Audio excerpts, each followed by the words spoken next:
In the 1920s and 30s, an all-grape diet was popular among wealthy women in the United States and France. This diet consisted of months of eating only grapes in order to achieve weight loss and anti-aging advantages. Although popular diets today aren't as intense, it is definitely clear that lifestyle diets are a major part of our lives. Starting in late 2011, the gluten-free diet has increased its popularity by thousands of people joining this trend every year. Even parents have started to implement a gluten-free lifestyle for their children. The most popular reason to go on this diet is because it is perceived as helping the person lose weight. Yet most foods that are gluten-free contain the same amount of unhealthy junk as normal foods. This is an example of something labeled gluten-free. The first ingredient is sugar. That is definitely not good for you. Another large misconception is that gluten and carbs are the same thing. That couldn't be more wrong. Gluten is a mixture of two proteins found in cereal grains such as wheat, rye, and barley, which gives dough its elastic texture. Yes, the dough in bread, pizza, pasta, and many other of our favorite foods are filled with carbohydrates, or carbs, but this is not because of the gluten found within them. Carbohydrates consist of sugar, while gluten is a group of proteins. This means that gluten-free breads, pastas, and cakes that you're buying aren't any healthier than if you were to buy them normally. Healthier, that is, unless you have celiac disease.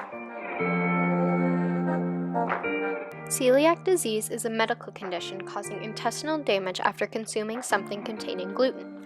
The body's immune system will overreact, causing the inside of the small intestine walls to no longer be able to absorb nutrients properly. This can eventually lead to malnourishment and a whole bunch of other terrible things.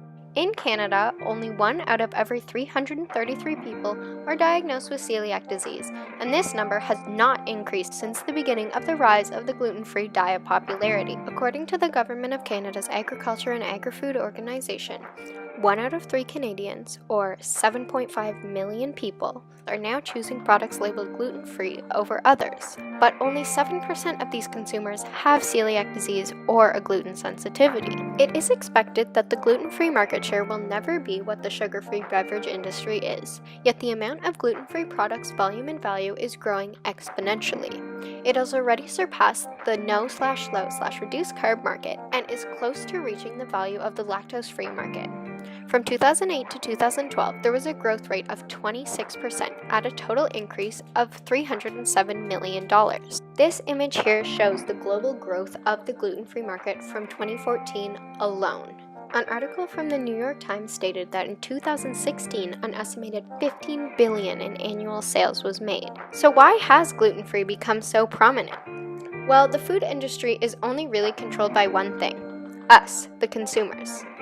Businesses constantly study the behavior of consumers in order to predict what the next popular trend will be, in hopes of being the first company to satisfy this demand, and will therefore make the most profit. Now, 78% of people who buy gluten-free products do it for some sort of health reason, whether it is because of celiac disease, a gluten sensitivity, or because they believe gluten-free products are just a guilt-free alternative to the foods we love. The second reason that the gluten-free market is forever growing is because of the impact that millennials have on these brands. Food Business News concluded that 40% of millennials are willing to pay top dollar for premium products. Gluten-free products can cost up to 42% more than their original counterparts. So of course, all businesses would take advantage of this because, again, it's all about making money.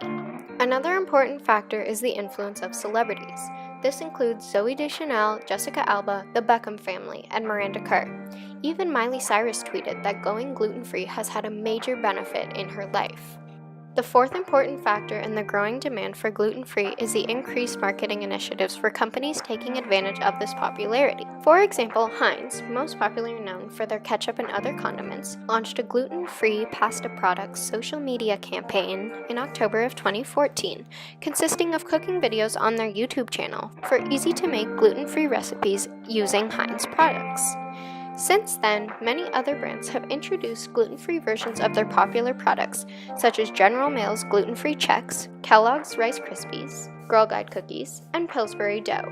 If all consumers see is gluten-free, then that's all they're going to think about.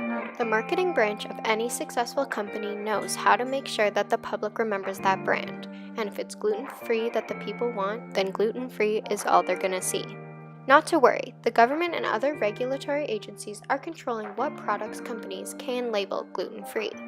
In Canada, the product must contain less than 20 parts per million of gluten, which is protective of those with celiac disease. Overall, it comes down to individuals doing what is best for their bodies. Do your research before falling victim to the next marketing trend or diet trend. The marketing teams for large brands are good at their job. You just have to be better.